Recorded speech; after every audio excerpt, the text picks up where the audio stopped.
Professional wrestling is the one true sport. Other sports have their share of intense, dramatic moments, but nothing can compare with professional wrestling.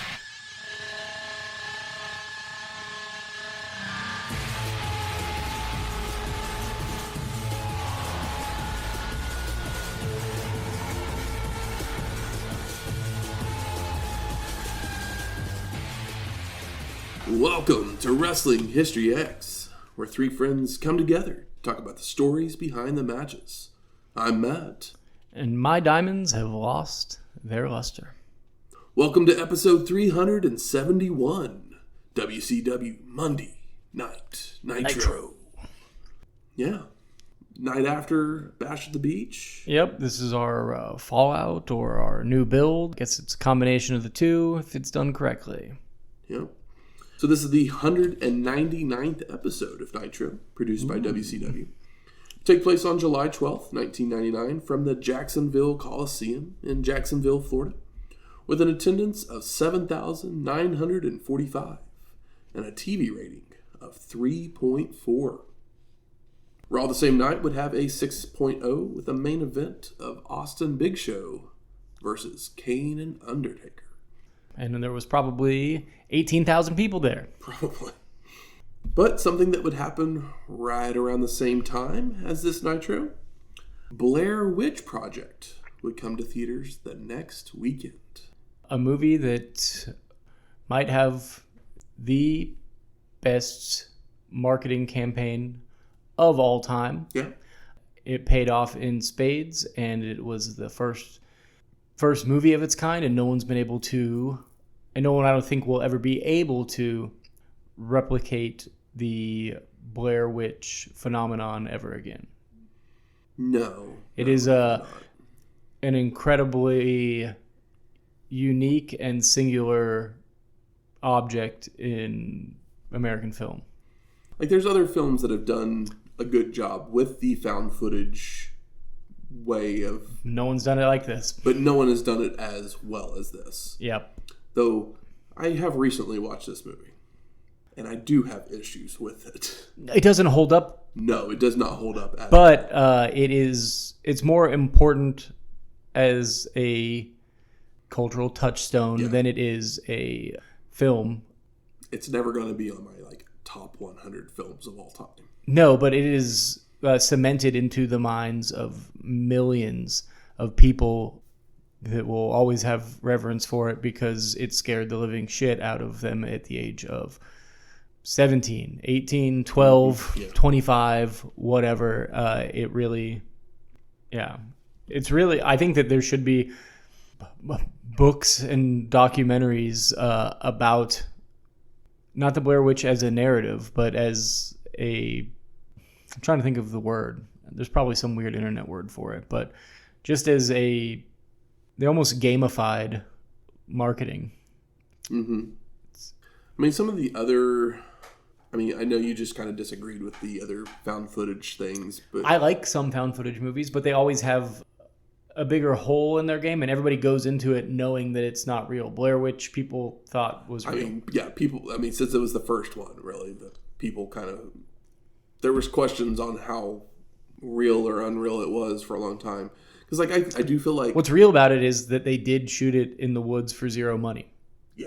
Most other found footage movies spent more money and kind of broke the rules of the found footage, which Blair Witch doesn't. I mean, probably my other found footage ones that I really like is Cloverfield. Yeah, I've never seen Cloverfield. I've only seen the one with John Goodman, which doesn't need to be Cloverfield at all. It's just a good suspense movie. And I'm weird in that I like the Paranormal Activity movies. I haven't seen them. They're not movies that anyone would ever think that... Doesn't seem like a thing you would like. It's not a Matt movie. No. But for some reason, they all kind of, fascinate me. I'm see... not saying that they're good by any means, but they at least fascinate me. Yeah, you don't like gross horror as much, so it makes sense. I have a thing where I get angry. It's like an irrational thing for me. I get really upset when people talk about ghosts being real, and I start to have a lower opinion of them. It's just like an irrational thing where I just get really angry at the idea of the paranormal.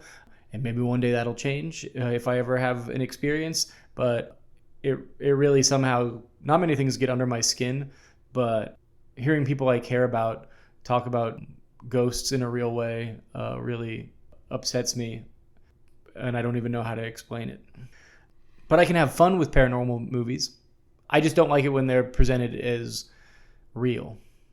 Yeah. I like The Exorcist, The Changeling. There's probably plenty of others. But, yeah. But The Exorcist is rooted in something that's been around for a very long time. When it's just like, there was a ghost, I'm like, all right, whatever. But it is kind of crazy considering how huge Blair Witch Project was when it came out. Gigantic. That no one associated with this film ever did anything else, really. They got the bag. Hopefully they invested well. Hopefully. It was 1999. There was plenty of things to invest in. Yeah. My only suggestion is if you've never seen Blair Witch Project, find it, put it on. But turn the lights out. Yes. Because if you have the lights on, it takes away so much of the ambiance. It needs to be an immersive thing. Yeah. Because the last time I watched it, you need to lock in. Had the lights on. We were just watching it, and I was just kind of like bored and annoyed, and could just pick apart some of the things because you weren't allowing yourself to exactly. take it in as it was intended. Nothing like this could happen now because most people don't go to a theater to watch a thing, so they can't have that experience of being in a full theater with hundreds of people. And you paid to be there, so you want to pay attention. And they made a sequel, which was a narrative film and terrible. Yeah. And then there was a new one, like maybe 7 years ago or something, which I did see in the theater, and it stunk. It was like a third one that was, I think, trying to be more like the original, but I remember so little of it. I don't think I ever watched... Did I watch the second one? I may have watched the second one. The second one played on TV a lot because it stunk so bad that they could, play it on HBO, and it was cheap for them to fill time with. I mean, I think probably if they got rid of the Book of Shadows. I do remember hearing about it. Is that the third one? No, that's the second one. That's the second one, yeah. Second one is like kids trying to go find the Blair Witch or something. I don't even remember. It doesn't matter. But group of people fascinated by the mythology surrounding the Blair Witch Project who venture into the Black Hills where it was filmed, experience supernatural phenomena and physiological unraveling. But it's presented in a traditional narrative. I mean, it almost feels like it's just basically a remake, but doing a narrative format instead of found footage. Yeah, they try to do like a bunch of kids in a horror movie thing. Yeah. I would suggest watching the Blair Witch with the lights out if you haven't seen it, and then finding, I don't know, the longest YouTube essay you can about it, because it's probably interesting and will shed some light onto the project as a whole. Was it just called Blair Witch? I think so.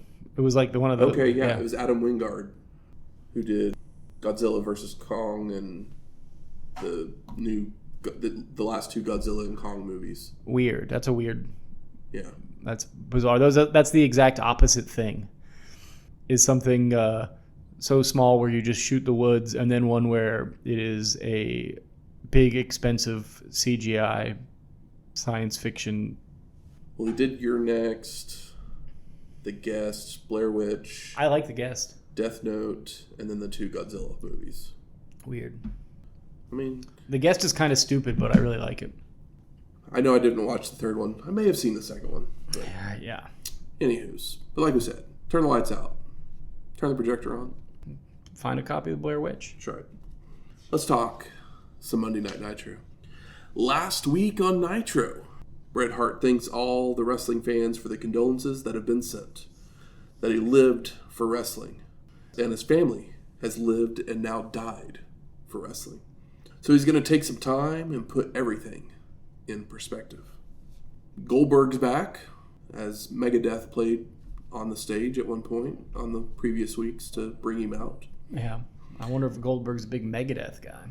While Nash and Sid had a showdown where we see Savage and a Sting get involved, only for the real Stinger to make the save, but gets powerbombed for his troubles by Big Sexy. Fake Sting sucks every time. But it's just funny that to open this episode of Nitro, instead of talking about the pay-per-view that happened last night, we're just going to be like, this is what happened last week on Nitro. I was a little confused because I was like, wait, what? Because I expected them to go from the Brett thing was last week. Totally makes sense, obviously.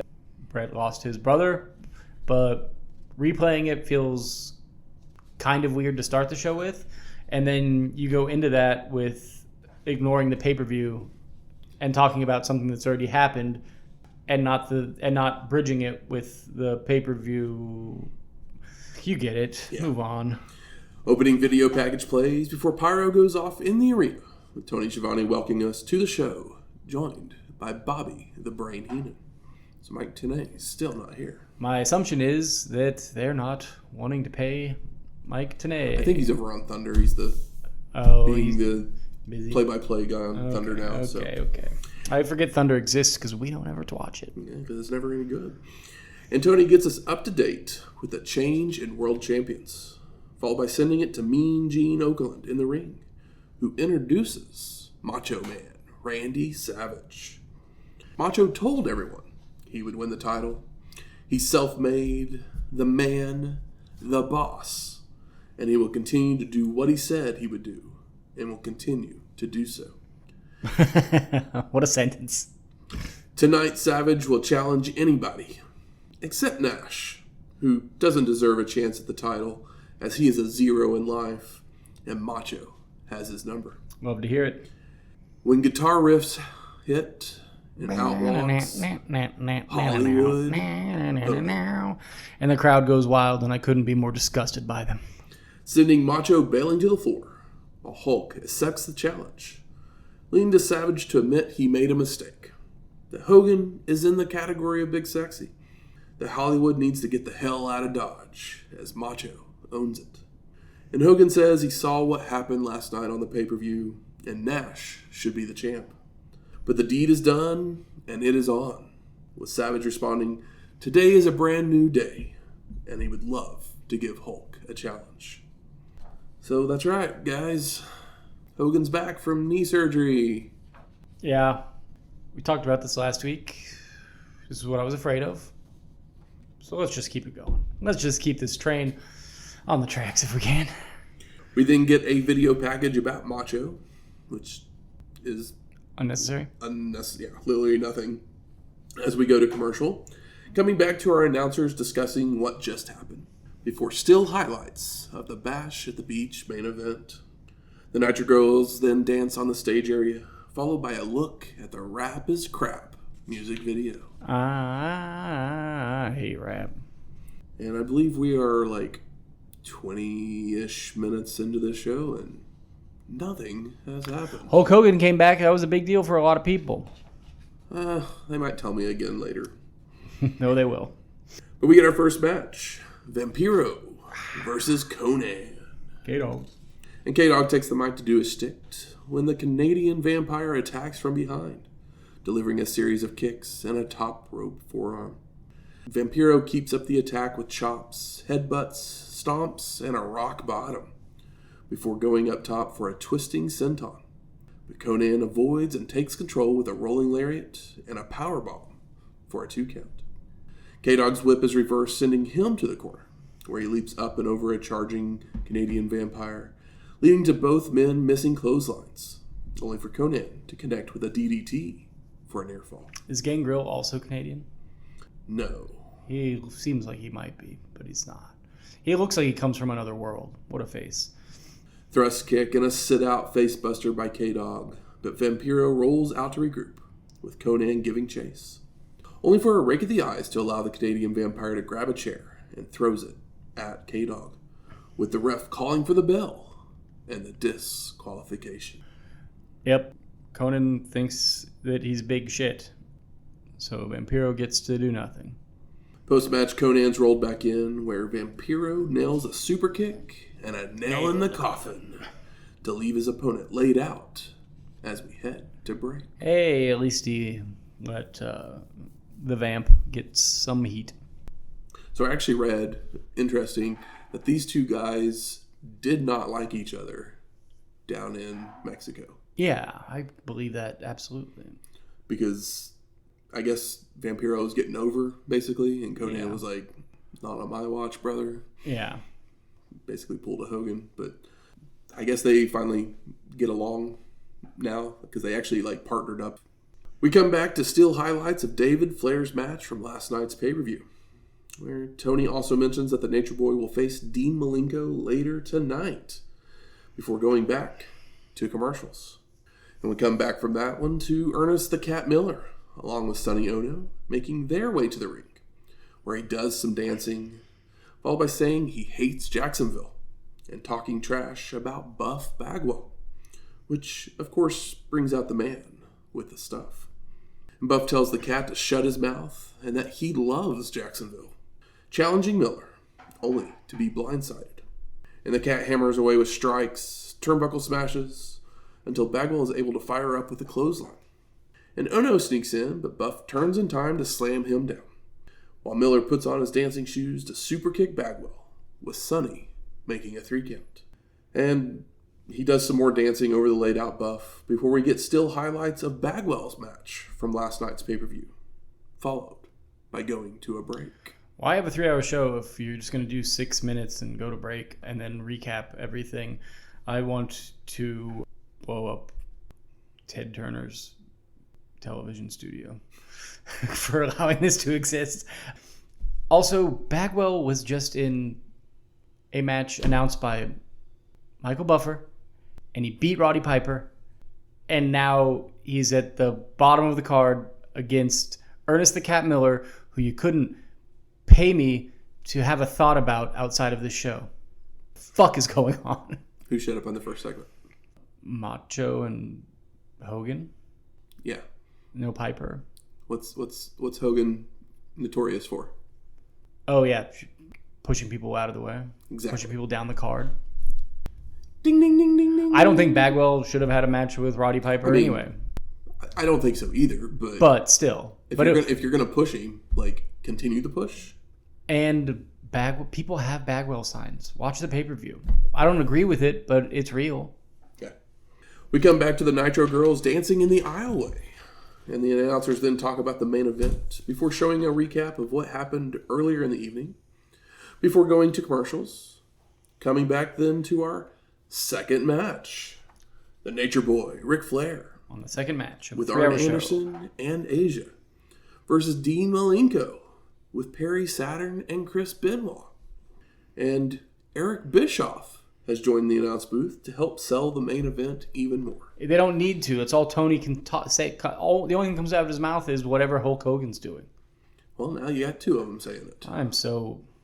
And Nate takes the mic to call out security to escort Dean's posse out of the building, followed by Malenko pounding away to begin, nailing a drop kick and strikes, stomping a mud hole when he whips his opponent to the corner for a Flair flip to the floor. So Saturn and Benoit left, but Arn and Asya are still there. Yeah. Because he's the president. Yeah. He can do what he wants. It's fucking stupid. I mean, the ref's also Charles Robinson. It's so stupid. Dean gives chase only to run into a clothesline from the enforcer, allowing the Nature Boy to go to work with chops, running his opponent into the ring post. Posted. And rolling Malenko in, where Arn joins the stomping as Charles Robinson checks on Asya. And Flair continues with a back suplex, more chops and a low blow for a 2 count, before Dean rallies with strikes. But another low blow puts Nate back in control to deliver a vertical suplex for a near fall. Malenko again fires up with strikes, only for Flair to hit an atomic chop and attempt a hip toss. But Dean counters it into a backslide, which gets no count as the ref was distracted by Anderson on the apron. Inside cradle by Malenko, with Robinson again distracted. So Dean hits a corner clothesline that gets a Flair flop, followed by a vertical suplex and a missile dropkick for a 2 count. And Nate begs off only for Malenko to nail mounted punches, a clothesline to Arn on the apron, and to the Nature Boy.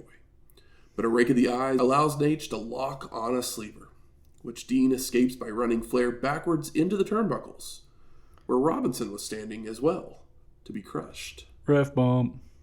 A new ref, Johnny Boone, is now in the ring as Nate avoids a dropkick and applies a figure 4, only for Malenko to reverse it. So Asya jumps in the ring to kick the ref. Ref bump. Robinson's back up now and he calls for the bell, raising Flair's arm in victory. So How? Don't know. Malenko. Rick won though. Yeah, Rick was in the reverse. Malenko reversed the figure 4. Yes. So the pressure is on Rick's leg. Correct. Asya kicks Johnny Boone, our second ref. Yeah. So Charles Robinson comes out of the corner, calls for the bell, raises Rick's hand. Nobody tapped out. Correct. Cool, move on. Post-match, Dean's pissed and he goes after Little Nate, which brings the Enforcer and Asya in to attack him, when Sting would run down to make the save. And the Nature Boy takes a mic to tell the Stinger to get out of his building. The Sting responds that his presidency means nothing. Yeah. That his diamonds have lost their luster. Hell yeah. Space Mountain is on Viagra. Probably true. That 10 years ago, Flair would hold people down, and now you are still doing the same thing. That's mostly Hogan.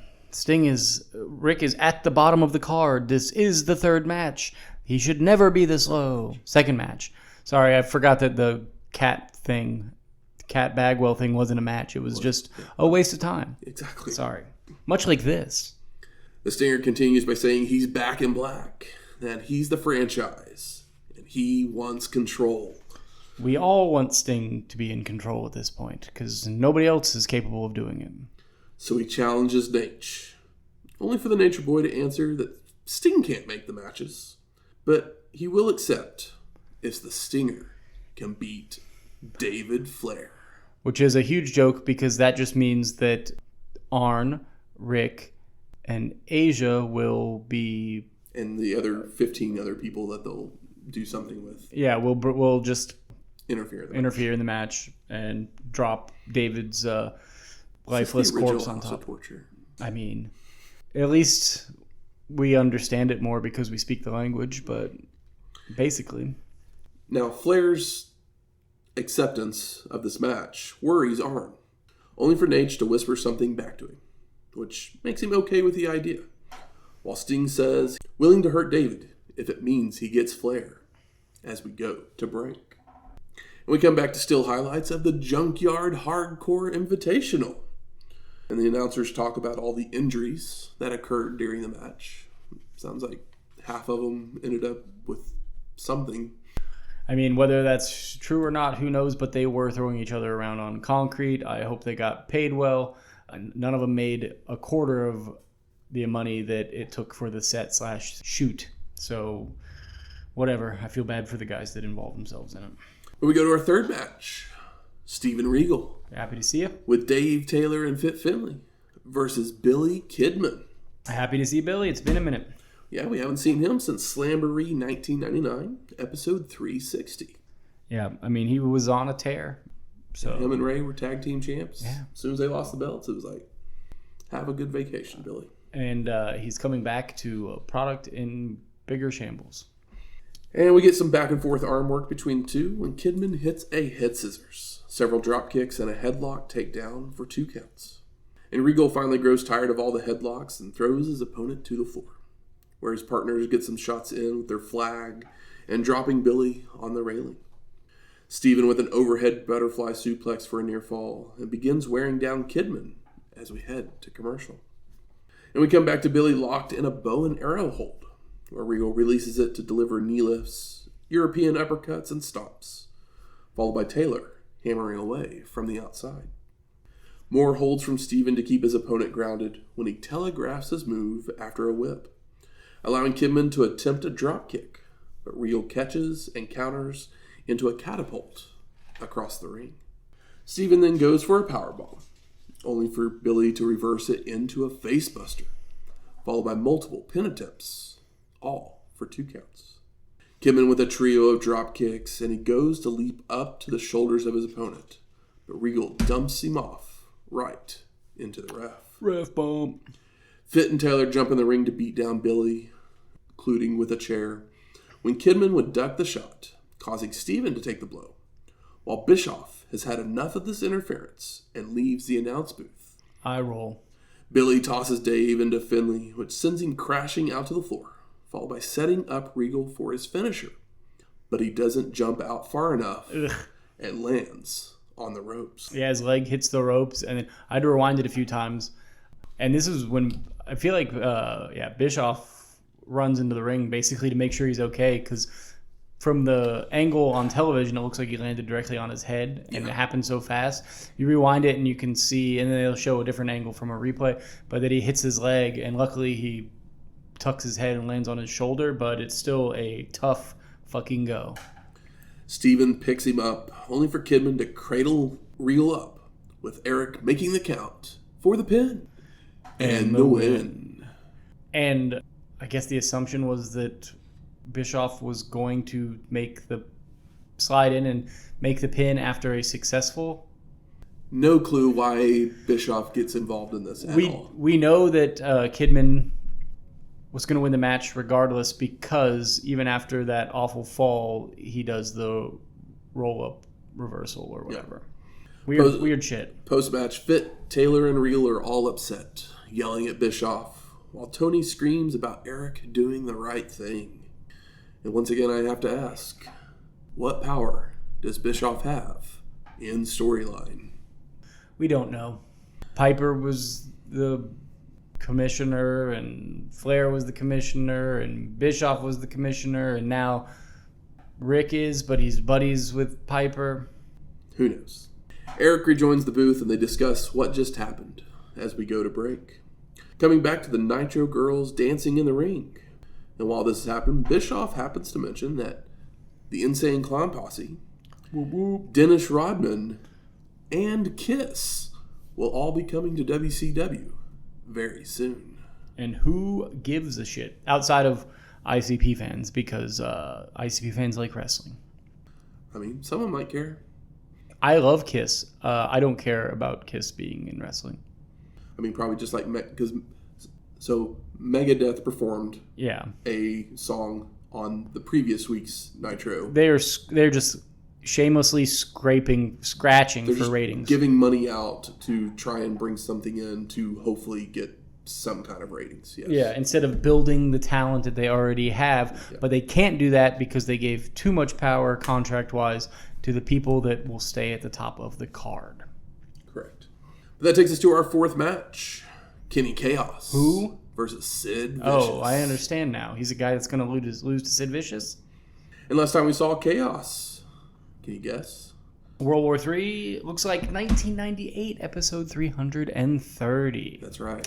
Thanks for coming, Kenny.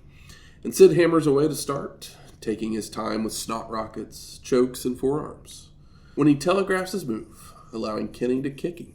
But Vicious no-sells and stares down his opponent. Kaos then goes for a crossbody, only for Sid to catch and dump him with a backbreaker, followed by a Cobra clutch slam, a camel clutch, choke slam, and a powerbomb for the pin and the win. And this will be the last time we see Kenny Kaos. Yeah, I mean, thanks for coming. Sid's back. Hasn't been back for long, so, we're going old school and having a jobber match. Got a squash. Post-match, Vicious takes the mic to ask Kenny if he felt the power, as the crowd chants for Goldberg. Before Sid calls out Sting, feeling no remorse for the things he's done, since he's the master and ruler of the world. Wasn't that a WWF gimmick? I don't know if that it matters because they don't give a shit about Sid. Yeah, they don't. But I'm pro Sid Udi whenever he wants to be there. Yeah. And seems like he wants to be there. So I'm happy to have him. Tony then sends it to footage from earlier in the evening about Sting challenging Flair as we go to commercial. Coming back to the Nitro girls dancing behind a screen that also contains a stripper pole. Yeah, this is very Sold Out 1, whatever year that was. Which leaves the announcers to be very horny with their comments. Yeah, I don't remember. I can't pick out a line, but, you know. I mean, it was nothing salacious, but it was just like, ooh, that's hot. You know, yeah. that kind of thing. Just corny old man shit. Yeah. And Shivani again shows us the footage from earlier in the evening of the Hogan Savage stuff as we go to break. Coming back to our fifth match, David Flair with Torrie Wilson, the Nature Boy Ric Flair, Arn Anderson, and Asya versus Sting. And Charles Robinson is the ref, while Nate tells the Stinger he can leave now before he gets hurt, and no one will think less of him. But Sting doesn't move. David shoves and chops the Stinger, which has zero effect, so Sting whips Flair to a corner, followed by a Stinger splash and a Scorpion Deathlock, leading to David tapping out, only for the ref to ignore it. Yep, it's Charles Robinson. It's Lil Nate. Sting releases the hold to nail a Scorpion Death Drop to Robinson, which brings in the Nature Boy and the Enforcer, but Stinger fins him off with strikes and atomic drops. Nate then hits some chops and strikes, only for them to have no effect.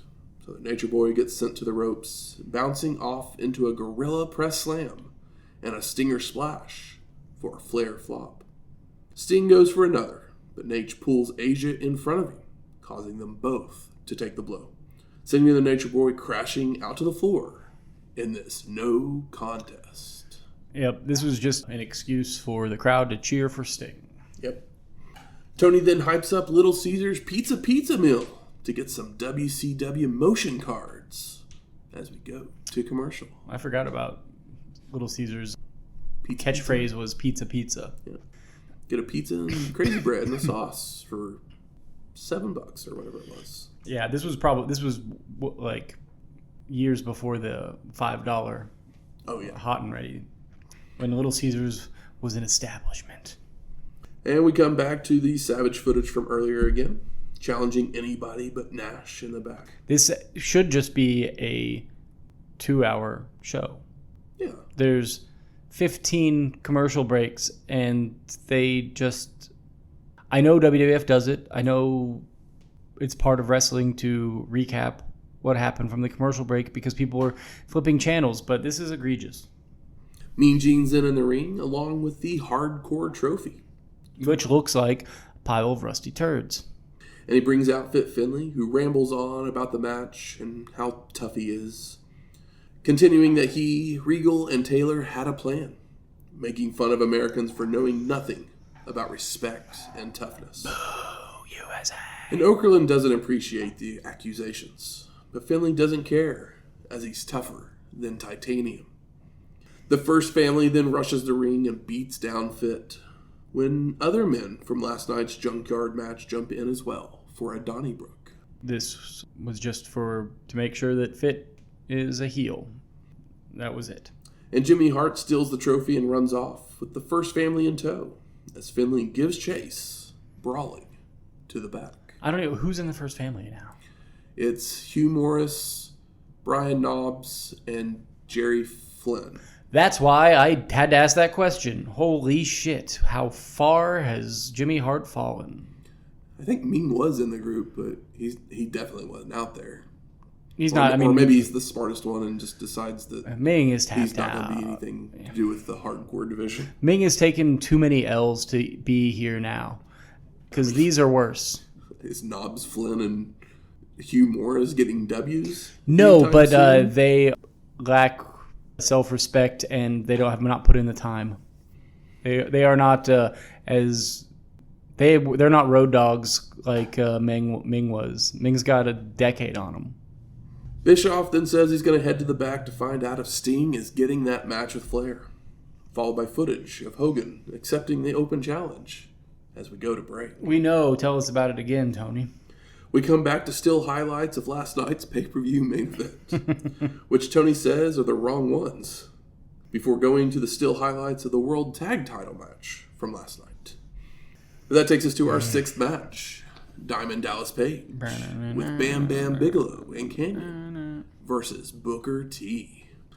Now, this is actually interesting because people like Booker T. Diamond Dallas Page is healing it up, and he's got two guys with him. We want to see Booker T win through adversity.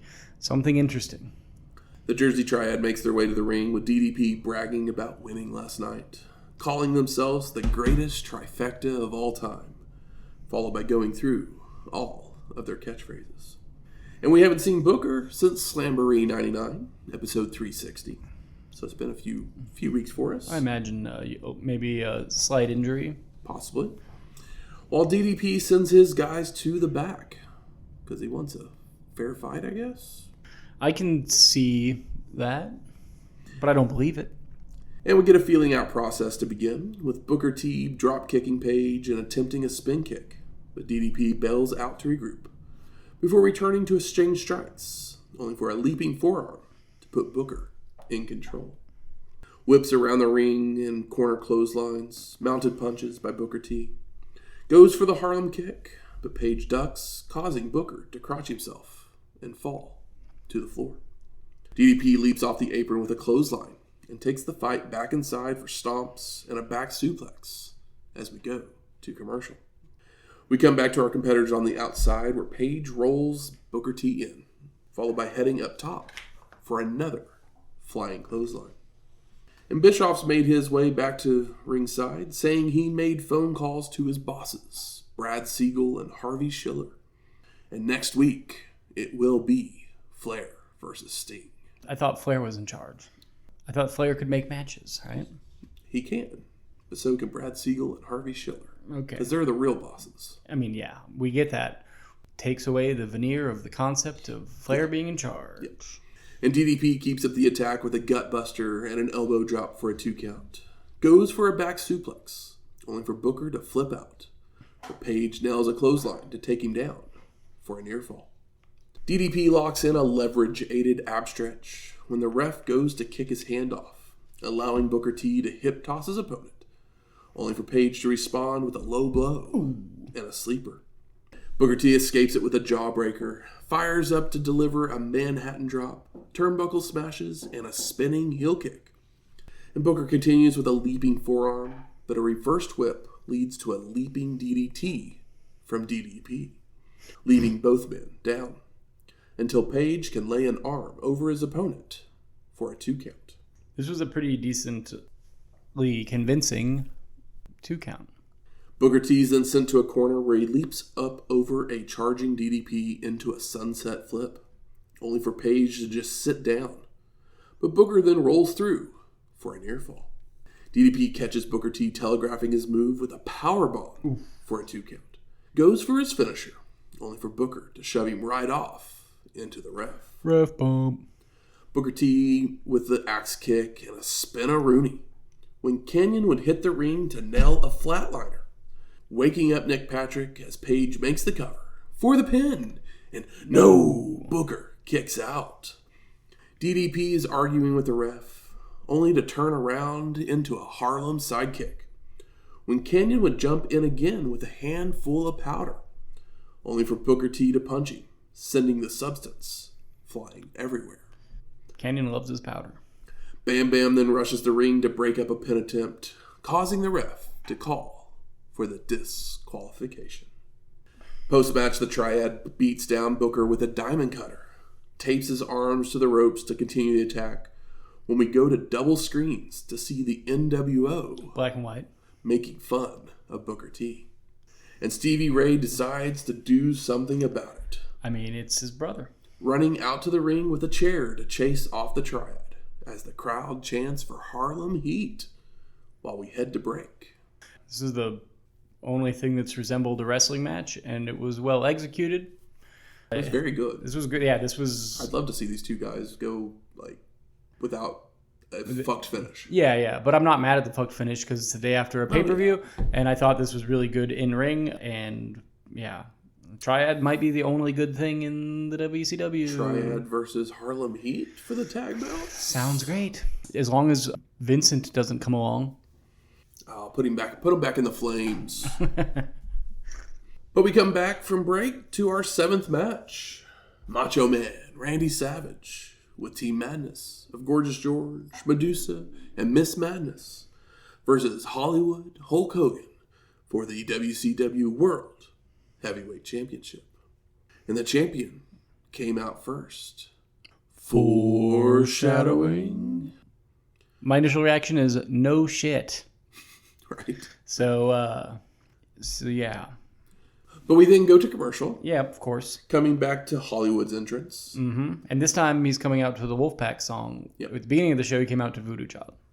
And Savage takes control with a rake of the eyes, right hands, and chokes. Goes for turnbuckle smashes, but Hogan blocks and lands some punches, sending Macho rolling out to regroup. And Madusa and Miss Madness get in the ring to attack Hulk, only to get their noggins knocked. My God, all this violence towards women these last 2 nights. Followed by them arguing on the outside, causing security to separate the ladies and haul them to the back. Wait, why were they arguing with each other? I guess because they got in each other's way, and so they got their noggins knocked. So no clue. If a man that's larger than you knocks your heads together, no clue. He's the one you're supposed to be mad at. Yes. You can be angry that it happened, but it's not like somebody made a mistake. Continue. Savage returns to the ring where Hollywood nails strikes, rakes of the eyes and back, turnbuckle smashes and mounted punches, before a clothesline and chokes. Hogan telegraphs his move, allowing Macho to kick him away and attempt an elbow drop. The Hulk avoids and delivers more strikes, taking the fight up the ramp, running Savage into the railing and ring posts. Posted. Followed by a pair of chair shots across the back and head, as Eric mentions that Hogan requested this match to be no DQ. Fucking shoot me in the But we never said it. Shoot me in the mouth. Macho's You know what happened was Hogan can do whatever he wants. Yeah. So Eric is just covering for it. He's just covering for him, and it's disgusting and stupid. Macho's head slammed into the announce booth and hammered away on as Eric taunts Savage before being ran into the ring post once more. Posted. And Hollywood pulls his belt off to continue the punishment. Nothing makes me want to walk into traffic more than when Hulk Hogan starts hitting people with a weight belt. Stalking after his opponent, when Macho would shove George at him to give him pause, allowing Savage to attack and using the announce table, chair, and the weight belt. Back inside, Macho's choking and whipping his opponent with the belt for a long time, when he body slams Hollywood down and heads up top, only to miss the flying elbow drop, leading to Hogan. Time to Hulk up. I like when you said that, you sounded like Macho. Like, you can typically tell when someone's going to roll out of the way of a move, but Macho is up at the top rope for like 25 seconds. Stands up there forever. 33, yeah, like at least a third of a minute. Finger point, right hands, whip to the ropes, big boot, and calls for the crowd. When Sid would jump in the ring to attack from behind, setting up Hollywood for a powerbomb. I wish Sid came to the ring with a knife. Sting then runs down and hammers away on Vicious, knocking him out of the ring and brawling with him to the back, while Savage is back up with a chain-aided fist to Hogan. And Macho makes the cover for the pin. And no, the ref is pulled out by Kevin Nash, followed by Big Sexy delivering a jackknife powerbomb to the champ, allowing Hulk to crawl over and make the cover for the pin and the win. And no. I had to go low, Matt. I had to go low. Post-match, Nash takes the mic to remind Hogan that he's given him the title twice. This makes sense. That he's a shark and wants a shot, where there will be no laying down. Admit to your crimes. And they will find out who the man is. With Hollywood agreeing as Tony says his goodbyes, and we fade to black. So I ask you, Michael, what are your overall thoughts of WCW Monday Night Nitro from July 12th, 1999? This was a chore. This was a folding laundry with a hangover for me personally. I think that I know that Hogan's back and Hogan's going to get the belt. I knew that in the first 5 minutes of the show. So as that guitar riff hit, Yep. you went, that's why Macho got the belt last night. It's also why we're watching this episode. Yeah. And then Nash being like allowing Hogan to win the belt so he can beat him fair and square makes sense to a point, but I find it annoying, dumb, and lazy, and I can't believe that anybody cares about Kevin Nash. I mean, I think I did like this episode a little bit better than you. I think you did. Not much, but a little bit more. Because I do think it's a decent episode of Nitro. I think it would be decent if it wasn't a 3-hour show. Take away all the recaps of the same thing 7 million times. It's just hard that there's no excuse for this to be a 7-match, 2 hours and 20 minutes commercials taken out. Yeah. Episode. No, it's not. It doesn't all of the matches are like 3 minutes. And what did we accomplish? Not much. All right, I'll let you talk. Go ahead. But, actually, let me correct myself. I think it's a decent episode of Nitro with some of the in-ring work. Yeah. I'm not going to say the show was decent. Okay. I guess I missed my pause on my line here, on my sentence here. DDP and Booker T was good. Wonderful. Like, I don't feel like any of the matches were bad. I thought there was some good, like Vampiro and Konnan, I thought was good. Decent in the ring. Like, I'm not saying that any of it means anything, or you're just talking about the in-ring work. The in-ring work was decent. And WCW usually has at least decent in-ring work if they give them any amount of time to do something.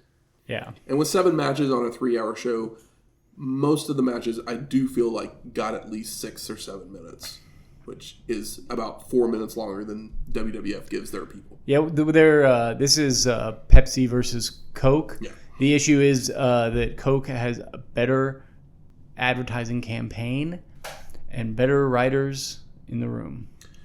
My biggest concern, though, and it's something we talked about earlier, is that after doing some building up of a few characters, like Konnan, No Limit Soldiers against West Texas Rednecks, literally they show the Rap is Crap music video, but there's nothing about No Limit Soldiers on this show, and he's facing Vampiro. No connective tissue to the previous night. Yeah, and I think that it'd be okay if they brought it up, and I can understand No Limit Soldiers being busy, having to go somewhere else, having a concert. Have Swole walk out with him. Literally, or BA walk out with him. Literally, that's all you need. Yeah. Just to continue the storyline, even the smallest little bit, but it feels like a different world than the night before. Even Ray walking out next to him with a No Limit chain on, the tank chain, would be enough. Exactly. Buff Bagwell, as we mentioned. Yeah, it was faced Roddy Piper last night. Michael Buffer announced it. It was the if we talk about co-main events, Michael Buffer announces main events for WCW. Yeah. This was technically a top of the card match. Yeah. Next night, I don't agree that it should have been. He's in a segment with Ernest the Cat Miller, who lower mid card. Who Ernest should not. It's a miracle that he is on the show. He has a place. I'm not going to hate on Ernest the Cat Miller. He has a place. But if Chris Jericho was still around, it's that place. Yeah. Literally, Ernest the Cat Miller is doing what Jericho was doing, and it's hard to compare the two. I mean, Jericho is much better at it, no doubt about it. I mean, Ric Flair and Malenko, it's fine. But it's literally almost a setup. Malenko has been the one. We haven't seen it, but Malenko's kind of taken up the charge for fighting against the Flair. Yeah. Alone. That's why he faced David Flair at the pay-per-view, and now he's facing Rick tonight. But literally, Sting walks out at the end and makes a save, and once Sting walks out, do you see Malenko? No. He's standing in the ring there with Sting. Do you see him? No. No, because he's not the focus point. And they've completely moved away from Dean Malenko to Sting. And it's like also Sting is everywhere and nowhere at the same time. He seems like he exists for a pop at this point. Basically. But what I'm getting at, basically, is that they built up these characters, and then Hogan has now come back, and they're just tossing all of that work that they've done to try and build up some of these undercard guys, some of the younger guys to, I mean, Benoit and Saturn aren't on this show. Yeah. And the old guard's going to come in and just do their thing again. But I don't know if the guys are thrown away as much as they're just like kind of pushed down and minimized. It's what happens basically is WCW goes, we need to build the younger guys to help build out our roster, so hopefully we can have a better show so people will tune in and watch. Yeah. And then they go, oh, we're not getting ratings. Let's just go back to the guys who got us ratings 3 years ago. But guess what? Those guys aren't getting you ratings either. Because no one wants to watch those guys anymore. Because most of, they're not interesting. Correct. You know why Scott Hall and Kevin Nash were interesting? Because they were doing something interesting? No, because they came from the WWF. And that was interesting. It could have been anybody from the WWF doing that story. Oh, well, yeah. It doesn't matter that it's Nash or Scott Hall. It only matters that they came from the WWF. It helps because they're Val Venus ain't walking over here and doing that. But I'm just saying that they were the largest guys over there. So it just it couldn't be bottom of the card. It had to be like upper mid card. Yeah. But if it was Shawn Michaels and Bret Hart that came over, you fucking kidding me? I mean, that would have been insane. Yeah. That would have been twice as big. Good. Where's the smart marks at? There.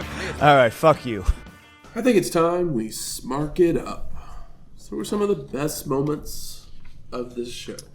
DDP doing the Lord's work as a heel with a team that also completely gets it, and Booker T with his working boots on. These guys are great. Match of the night. Yeah, match of the night easily. They are great opponents. They have good chemistry. They understand the type of match they want to have, and they pull it off wonderfully. It's the only time in this entire show that I locked in at all. I mean, I liked the opening match with Vampiro and Konnan. I did. I liked it okay. I mean, it was short. Expectations are set low because it is a Konnan match, but... My eye raised when I saw Vampiro because he's a guy I'm more aware of than I've seen. Yeah. So a fresh face is good in a world that bores me. And that's pretty much the best parts of the show. How about most disappointing? Hogan's back. I mean, when Hogan came back, I immediately knew why Savage won last night. Yeah. I didn't expect the Nash angle, and it makes sense, but it's still stupid. It makes sense in the world of WCW to a point, but I'm not compelled by it. Smallest amount of logic was applied. Exactly. I'm not compelled by it. Yeah. But once again, Macho gets screwed by Hogan. You know, Macho never beat Hogan, ever. I think they say it a few times on the show. Yeah. And then, such a shame. It is a true shame, especially considering that for people that are only tangentially interested in wrestling, everybody can do a Macho Man Randy Savage. Everybody loves Macho Man Randy Savage. People remember Hulk Hogan. People love Hulk Hogan, but to a point. But that's not. But those are people that grew up with Hulk Hogan. Yeah. Some other disappointing things. Please get David Flair off my TV. Yeah, it's really sad because he just looks like he's... I don't know if Xanax existed at that point in time, but he just looks like he's on pills. And it's upsetting to watch the same way that a drunk Scott Hall was upsetting to watch. And the fact that it was just Sting just hit all of his moves, and then we really didn't have a... It was Let Sting just win the match. Yeah. It makes more sense. It felt more like a segment than a match. Yeah. Sting is kind of the ultimate company man. I was worried for Kidman. When the shooting star press, I was just like, oh, shit. I had to rewind it a few times because I couldn't quite... Because the camera work was bad, but afterwards they show a different angle and you can understand it a little bit more. But it looks like he just lands on his head. Yeah. And he misses But I mean, at least both Eric and Regal realized what happened. Yeah. And were able to go on the fly to finish out the match. Shooting star press. Because you can literally see Billy tell Eric that he's okay. I'm okay. We can finish. And then Regal literally picks him up and goes, roll me up. Yeah. Also, shooting star press is no joke, and Kidman is rusty. He is back for the first time in a while. At least for us. I mean, who knows if he's been on TV, on Thunder, or Saturday Night's Main Event, or whatever. Yeah, that's a good point. But best performer of the night? It's DDP. Booker T or DDP. Yeah. I just thought Booker T met DDP's heel with some fieriness. With the babyface fire, which Booker T's pretty much always good in the ring, but when he has a reason or wants to perform, he turned it on, so I noticed it a little bit more. Absolutely. Whereas DDP always has it on, so it's a little different. But DDP is definitely leaning in a little bit more because this thing is new and he's having fun and he knows what he's doing is quality, whether it gets its flowers or not. But we're here to give those flowers 20 plus years later. And most surprising, was it Vampiro? Hogan coming back? I wasn't expecting Hogan to come back, but I was not surprised. It was just upsetting. Kenny Kaos's last match? Just kidding. I think that the Kevin Nash, honestly, being the foil for Hogan to win the belt and then immediately challenging him, it makes sense, but I couldn't have called that if you asked me. I mean, they've done Savage Nash for the last two. And I don't want to see Savage 3 pay-per-views. Nash, but Nash is going to stay at the top of the card, and I don't see him that way, so it's hard for me. Even though we've been watching these, in my mind, that's Kevin Nash isn't that guy. And never should have been that guy. Kevin Nash should be a Kane. Upper mid-card monster. Not a guy that has the fucking book.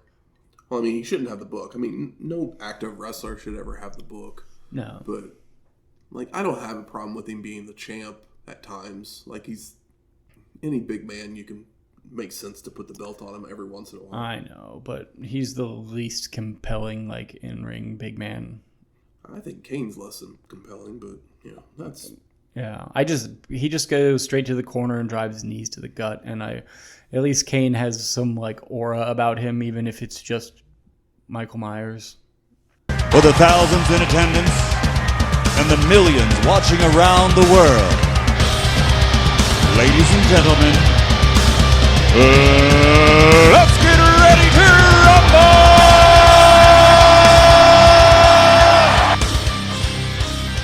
Turn the lights down. Turn the projector on, because we're ready to rumble. This week we're covering Whistling in Brooklyn, released November 18th, 1943 by MGM. It was directed by S. Sylvan Simon, a one-time Oscar nominee, and written by Nate Perrin, Wilkie C. Mahoney, and Stanley Roberts, a one-time Oscar nominee. It would star Red Skelton, Ann Rutherford, and Gene Rogers. The plot of this one is a radio crime show host, The Fox, finds himself on the trail of a serial killer while a suspect himself. That's a good concept for a movie. Some trivia for this one. This is the third time Skelton had played The Fox. Oh, it's another one of these. And several Brooklyn Dodgers portray themselves, such as future Baseball Hall of Famers Leo DeRocher and Ducky Medwick. Cool. Some reviews and ratings of this one. IMDb has it a 6.7, while Letterboxd has it at a 3.1. And I found this review from Derek Winnert on DerekWinnert.com from 2022. Fans of Skelton's daft antics will be kept happy, while others will find comic compensation in the pleasing performances of the excellent support cast. Damn. Fucking hit piece on Skelton. Silly escapist nonsense, and amusing enough with some witty bantering dialogue, but a step down from its two predecessors. And my review of it is the crime plot starts off promising, but it's really just a means to get to the madcap comedy of Skelton. It makes its way to Ebbets Field with the Brooklyn Dodgers in a very fun set piece, before wrapping it all up in a comedy action scene on a boat. The wrestler of the film is Mike Mazurki, our 16th time to see him, 3 times in a row. The henchman on the boat. He helps tie up all of our side characters until the lead arrives to save the day. Never seen a Red Skelton film. It was fun. I enjoyed it. I thought the plot seemed interesting, and I was like, oh, this seems neat. And then I was like, oh, it's Red Skelton, so I know it's a comedy. I know that much about it. Yep. But, yeah. I gave the film a 3.5 and a wrestler performance of 3.5 as well. And if it does sound interesting, like it did to Michael, unfortunately. Oh, this one's not just on YouTube. It's a little bit tougher to find as well. I wish it was on YouTube. So it's a little bit... But I had to do the interlibrary loan thing again. I basically found a Red Skelton collection. Yeah. That I think all 3 of the films of... The Fox of character. him playing the Fox are on that collection. This is the only one I watched of it, but I would have watched more if I had the time. Yeah. That kind of thing. But yeah. Did you ever rip DVDs? I used to do that for a while, years ago. I don't really do that. But I have before. It's one of those things where with these things that are slowly starting to not exist, I think it's more than okay to do. Where it's like, oh, if this is no longer going to exist, like, why can't I have it so I can share it with people or put it on the Internet Archive? And if somebody takes it down, that's fine. They're not sending people to jail anymore. Next week, Heatwave 1999. Sounds great. It's time to go back to ECW. You can tell WCW has exhausted us, and a new flavor is more than invited. Absolutely. Music from this week's show is Adrenaline by Purity, and Hogan won our main event. So we'll play the Wolfpac theme. So it doesn't get taken off Spotify. Jimmy Hart and Howard Helm. Well, that plus he also came out to it. Yeah. He just started the show with Voodoo Chop. If you like this episode or any of our other ones, please go out there and rate and review us on iTunes, Spotify, YouTube, or wherever you find your podcasts at. If you're doing the YouTube thing, make sure you like, subscribe, hit the bell for notifications, leave those comments. I try and check those at least once a week. So I haven't checked in a while, but it's always fun when one pops up. I know we had one a couple weeks ago that said that we were doing a good job. So hey, thanks. Thank you. Appreciate you. We're here for the love of the game, even when we don't love the game. And if you have any other questions, comments, concerns, recipes... Shane will be back one day. One of these days. I mean, if you send us recipes, there's more likely of a chance that even he doesn't show up, that I might take it over and, have a surprise return to it. Sometimes it's just very last second when he lets us know that he's not going to make it, and so I don't have time to prepare something. That's a lot for these ones we don't have to. Yeah. I mean, it's Shane's segment. We're not trying to replace him. Yeah, exactly. But you can send those to our email at wrestlinghistoryx@gmail.com or find us on X at WrestlingHistoX. That's Wrestling HISTO. X. We'll talk to you next week. Laters.